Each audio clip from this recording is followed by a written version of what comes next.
Hi guys, we're back. It's Us Against Against It. It. I'm Yovonka Lee. I'm Felicia Powell. And we are here to dive a little bit more into the it part of it. I'm excited about this topic. This topic is highly expansive. I mean, we could talk hours about the it, but today we're going to try to direct your attention to looking into oneself and trying to determine what that thing is that it's that evidence, that residue, that thing, that those crumbs that you carry that hold you into a state and make you unresponsive, unmovable. It makes you believe you can't move forward. That's that place of stagnation. That's a good word.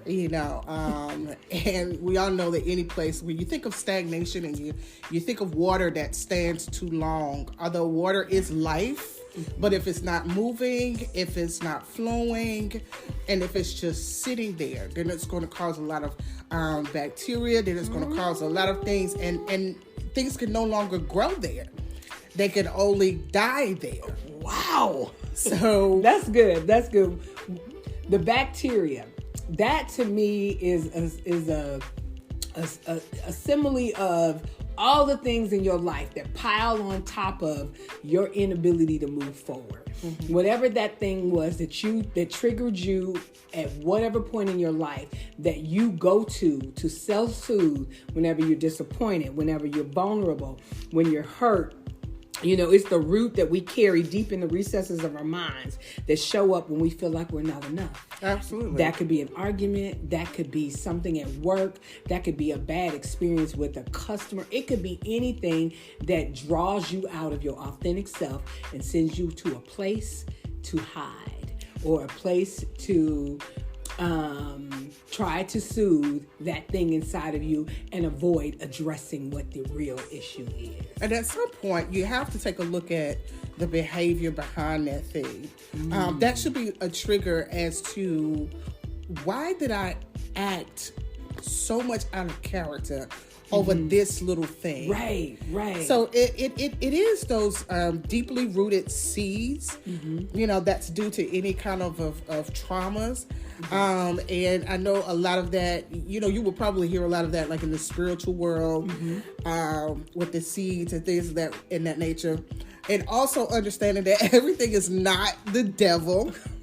So this is fun because you know what? A lot of people think that I remember Flip Wilson used to say the devil made me do it. Right. But if you are not impacting the kingdom of God, the devil ain't interested in you. Right. So let me just say, exactly. If you out there doing your thing and not thinking about God and the impact of God in his life, it ain't the devil, baby. It's you. Yes. So don't give him credit. Exactly. Because he don't know your name. Exactly. He ain't trembling when your foot hit the floor. That ain't him. So that's the place where you need to, get somewhere with yourself. That's true. And I just recall again, what Joyce Myers used to say is think about what you're thinking. Sometimes you have to get to yourself and look at the behaviors that you have. And what is the I don't know, when I think about that, I have to think of what could be the actual trigger or the light bulb for that. And that is in your goals. If you're writing your goals down, if you're writing your goals down and you're making them very plain, and you're taking a look at those things, this is the work, people. Right. This is the work. Right. This is not an overnight sensation. Right. This is not, a snap of the finger type situation. Right. But if you're writing goals down and you're seeing if you're making them or what's hindering you from making certain goals, then you could go into those things within yourself. And then you can start to identify what your it is. Right. And then you can start identifying where that it came from. Right. Then you can start working towards better behaviors and a better version of yourself. And walking towards the healing, and your purpose and your goals. So yes, it's truly a work. And what's interesting that you say about goals, because it's the beginning of the year, you know, we're still in the first quarter of the year, and everybody's writing their vision boards. They're having vision parties. Right. And they're doing all of these things and getting, you know, pictures of Maybachs and pictures of gated communities and putting them on this board. But I have a friend specifically. She has a vision board from 2017 still up on her wall. Oh, wow. And she says, oh, they ain't all came true yet. Well, boo. I'm going to need you. I'm like, okay. So what we going to have to do is we're going to have to scratch those, because if your goals are not relevant to your ability to move forward or even achievable. Right. So even make them smaller, because you have to uncover those things that are hindering you from processing that. Mm-hmm. So either you redefine your goals so you can get to, so maybe you're not ready to deal with a tragic loss of a parent.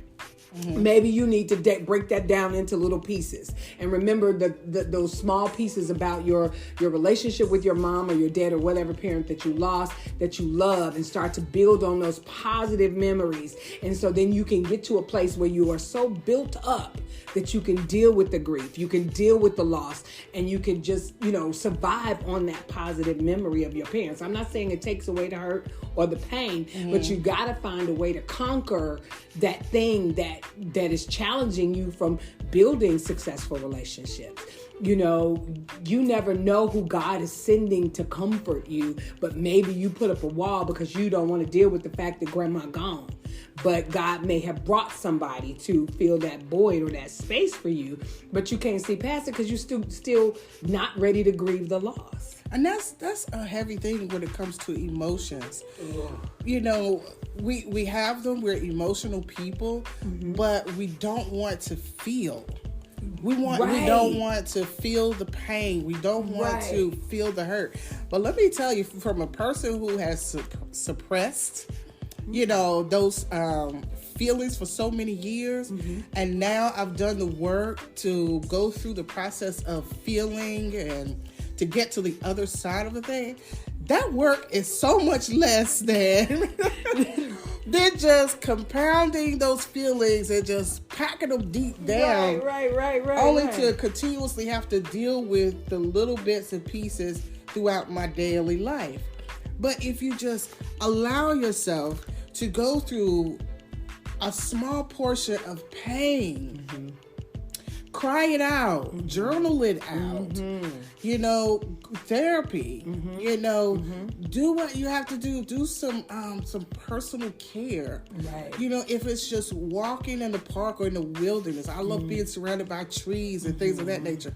So figure out what works for you in order for you to be able to walk through whatever the process is and the emotions of things. And don't hide from that emotion. So this is interesting. I've made some recent transitions in my life, and I had to feel that pain of that change. So instead of me saying, Felicia, stop, get yourself together, don't do this, I just let it out. I just let the cry out. I shook my hands. I stood up. I stomped my feet. I got angry at the situation, but I allowed myself to feel it because I didn't want to carry it. I didn't want this to be a hindrance of these new things that are happening in my life. So I forced myself to go through that pain. I'm not saying it's 100% gone. I'm just saying I am not thinking about it every day. I can watch something emotional and it doesn't trigger me in that space because I forced myself to be okay with crying about it and having a tantrum in that moment. But facing those opportunities when they come meant the world of difference to my ability to accept the newness of my life. You know what I'm saying?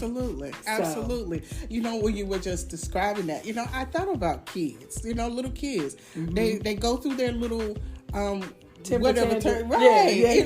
cry and you know, like you said, they stomp their feet or whatever, and then it's like 10 minutes later they're good. They're asking for a pudding pop or something. Not a pudding pop.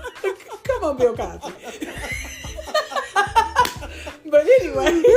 But it's the truth, you know. They don't even remember why they was crying. Exactly. You know, so I think every once in a while we need a little temper tantrum. We need to get back into our childlike state. Yeah. I think we've gotten to the point where it's like we're always doing grown up stuff, right? Mm-hmm. We have to do grown up stuff. That's our life. Sucks.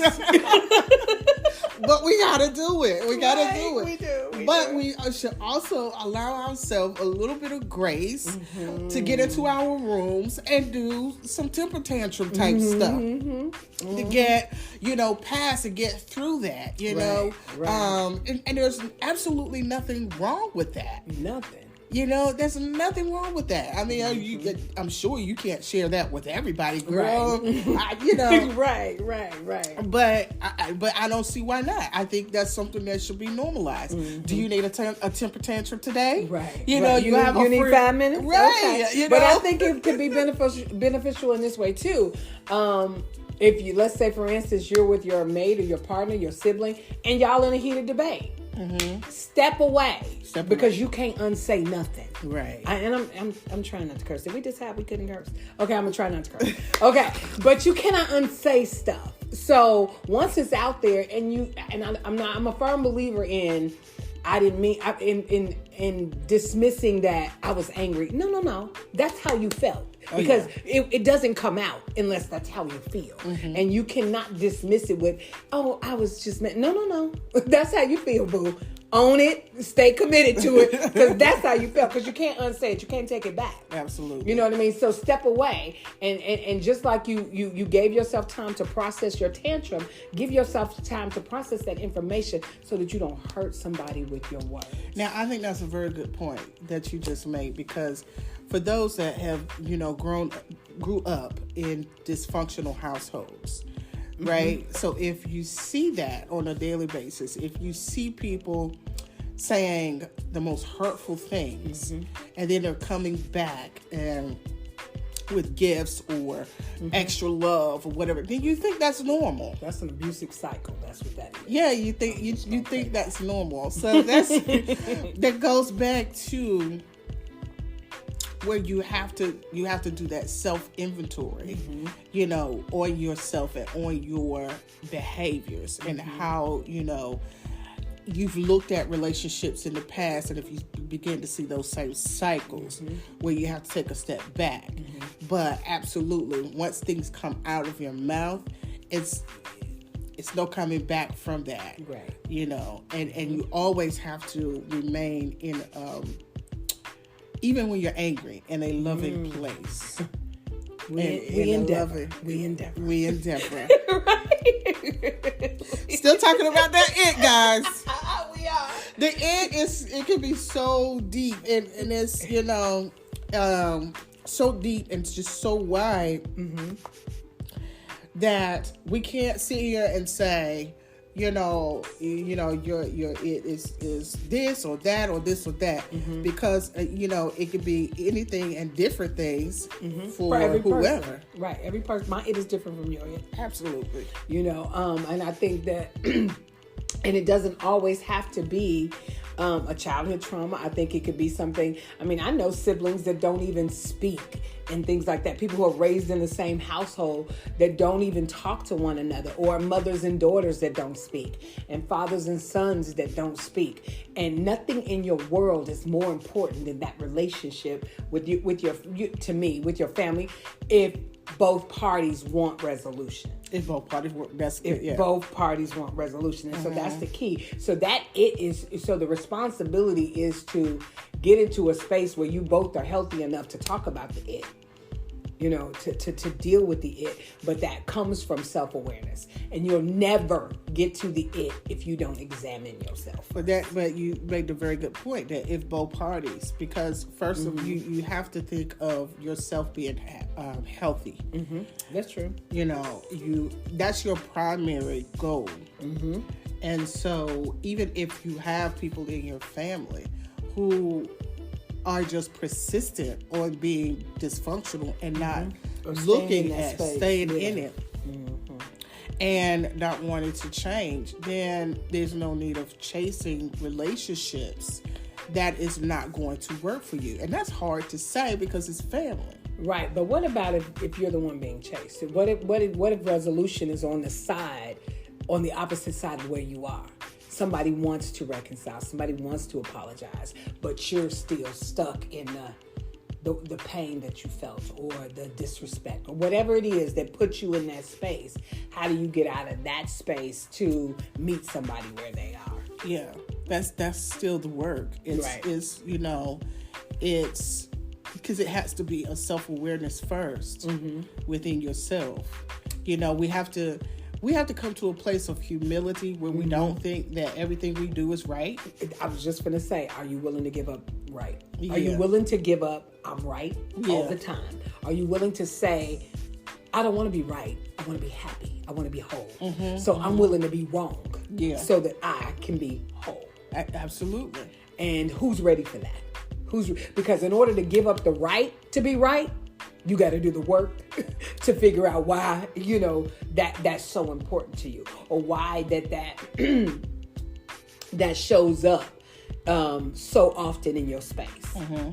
So that self-awareness piece is primary to any progression in your life. Yes. I mean, be it family relationships, employment, your relationship with God. Because he knows you better than you know yourself. Absolutely. So don't go before him lying and say, well, you knew my heart. No, I know your heart. You don't know your heart. Right? Absolutely. So I think that part of it is to find your center and say, okay, this is who I am at my core of my being.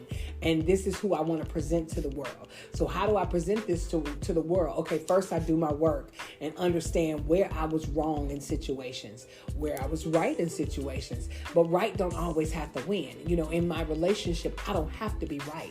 We just have to be together.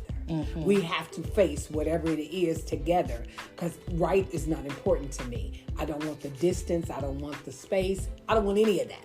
I want the togetherness. So for me, that introspection looks like, okay, well, Felicia, what did you say? How did you say it? What was your tone? What was your intent? Did you get, I know you may have thought it was funny, but it probably could have hurt, someone's feelings. So you need to understand how you're delivering information and how important it is for you to get whatever that point is across. And are you willing to sacrifice somebody's feelings to do it? And when you saying all of that, it's almost as if I could hear somebody say, that's too much. That's too much. Who gonna do all of that just to have me? Trust me. It really is not. It's really not, because you are not only doing the work from the past and the present, but for your future relationships, for your future endeavors. Right. Look at how hard it was for you to progress up until this point. But if you just put in a little bit of new practices, you tweak your behaviors, you began to do the healing and changing your language and, your disposition. And like she was saying, your tone, even your tone. Right. These are things that you have to put into practice. It's a daily practice.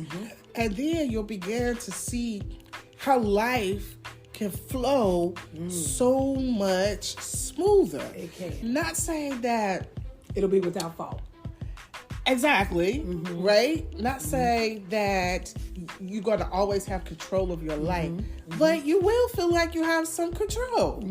Right, because the only thing you can't control is you. Absolutely. I can't control your response. You can't control my response, but I can control me. I can control this mouth. Right. I know y'all don't think I can, but I can. Absolutely, you can. Right. So I think that you make a very good point. What do they say? How do you eat an elephant? Bite by bite. So you take that low-hanging fruit, those little things. My attitude needs an adjustment when Sharnika walk in the room, because I know as soon as I see her, we can choose violence. And that's just hypothetical, but I'm just saying, so I know that now I'm going to encounter her. Let me shift my position and see what that unearths in her. Absolutely. You know what I mean? Maybe that'll change the entire situation. If I don't come in there on edge, ready to, you know, her potato salad was whack, you know, and just say, you know, what did you use in that? Right. You know, just try to figure it. I'm just being funny, but I'm just saying, seriously, take it piece by piece. Those things that are easy to grab, fix those things in you, and you'd be surprised how they turn or how people respond to seeing a new side of you. And that will be the motivation to continue the work. Mm-hmm. Absolutely. You know, when you These start small to, wins, right? Mm-hmm. When you begin to apply, you know, these changes or these new views, or and you start to see how people respond, right? You know, and you're like, oh. Okay. Mm-hmm. Wow. Because I also think, I'm sorry for cutting you off, but I also think people are not aware of how other people perceive them. That's yeah. They're completely unaware of how other people perceive you, and I think that you may think you coming in with this energy, whatever, and other people might feel like that energy is edgy, or that energy is too much for me, or that energy she's not showing up in a way that resonates with me. I don't know what I have heard this in my life. I don't know what it is. I can't put my finger on it, but it's something about her, or whatever. So I think that understanding how people perceive you, and that's part of your self-awareness journey, is taking a real good look at yourself. And if you're lucky, you have people in your life who will tell you the truth. That's what I was just thinking to myself. I know you have somebody. We all have somebody that we could go to and say, hey, listen, I really need you to tell me what you think of it. I mean, you might have to put that disclaimer out there. Listen, I'm not going to cut you. I'm going to take whatever it is that you're going to. I really need to know this. But are you prepared? Make sure you're prepared to hear and be very open to whatever they might suggest. And again, this is when you are really ready for a change. And trust me, that other side, oh my gosh, is the other side of healing will just put you in a place where people, and I don't want this to sound harsh, but people's opinion won't matter. That's true. It won't. I mean, and that's from all angles that you want to look at it, as far as how they might impact you. So once you start doing the work on the it part of it, and that's just the I don't know. That's the fuel. And then. Although it's the it part, but it also helps you to choose the right us, right? It does. It did. Oh, baby, it does. So yeah, it definitely, because then you start to say, okay, last time so and so was here, I don't know if our energy was right. So let me make a phone call and just say, hey, checking on you. It starts to show you these are relationships that could use some repair. Right. These are some situations, and once you've done your part, ain't nobody saying brunch every Saturday. No. I'm not saying that. That's I'm saying that right. You set your boundary. You make the way clear. You set your boundaries, and your life becomes fulfilling. Your life because you're showing up the way you want to. You know that you ain't got this angst out there, and not that you really care, but you really, I won't say you don't care, and there's some relationships you don't have to care about. Let me say that. But the ones that matter to you, make sure you clear the way. Right. From any of your wrongdoing. And then it helps you to stop making the wrong choices in the people that you allow. As far as intimacy goes. That's true. That's true. So intimacy is not just a romantic notion. You can have intimacy with your parents. You can have intimacy with your friends and your siblings, and that is just a deeper relationship. Right. It's not physical, but it's just a deeper, authentic relationship. And I want that in all of my relationships, most especially my romantic relationship. But the other relationships, I want to be able to go to my mom or my dad or my siblings and fall apart. And Absolutely. They put me back together. Yes. And they remind me who I am. Yes. Absolutely. And if you don't have that, get it. Right. find one somebody and say, hey, this is what we gonna do today. Right. We gonna do some exercises. We gonna talk about our trauma. We gonna hug. We gonna cry. And then you my person. Right. That is so good because I mean we choose these people and we just automatically think they understand the type of relationship that you want from them. And we don't tell people. We don't tell them. We don't tell break it down and say, listen. And I had to do that with, my best friend. I had to go to her and say, listen, I know how we've been doing friendship all these years, but I don't want the surface relationship anymore. It has to be deeper. I have to be able to come and tell you things and cry and all of it. And you see my emotions. And after we had that little conversation, and she was definitely with that. She was one of the people that remained in my life. Other people I had to get rid of. Yeah. And I hate to say get rid of, but the place that I was the place that I was moving to, I couldn't have superficial relationships. Right. So you're right. The people that come into your life, don't just assume, oh well, God brought them into my life. Come on, let's do a little bit more homework. I'm gonna say that. Let's do a little bit of homework, a little bit of research here. And let's ask some questions, some real questions. Right. And get into the depth of what you desire, what they desire. Do they match? Are we aligned? How do two walk together unless they agree? Absolutely. You don't know me talking about, hey, man. So I want to wrap this up with just saying simply this. It starts with introspection.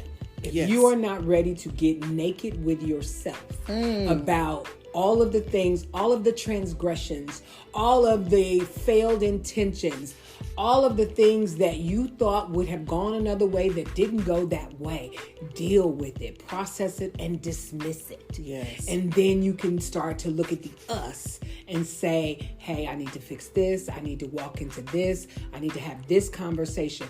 Now, I'm going to say this. We are not therapists. Absolutely. Nor are we trying to tell people how to run their lives. We are speaking from an authentic space of experience. Absolutely. If you are struggling with issues, there are plenty of resources out there. In our next podcast, I'll even give you a phone number. But we just want you all to feel the freedom that we feel in our lives now because we've addressed our its and we've dealt with our us's. Yes. So. Very good. So we want to say thank you for listening, and next week we'll dive into new topics. Leave us some feedback. Yes. And we're excited about this journey. So thank you for your time today. This is Felicia Powell and Yovonka Lee, and this is Us Against It. See ya. Bye.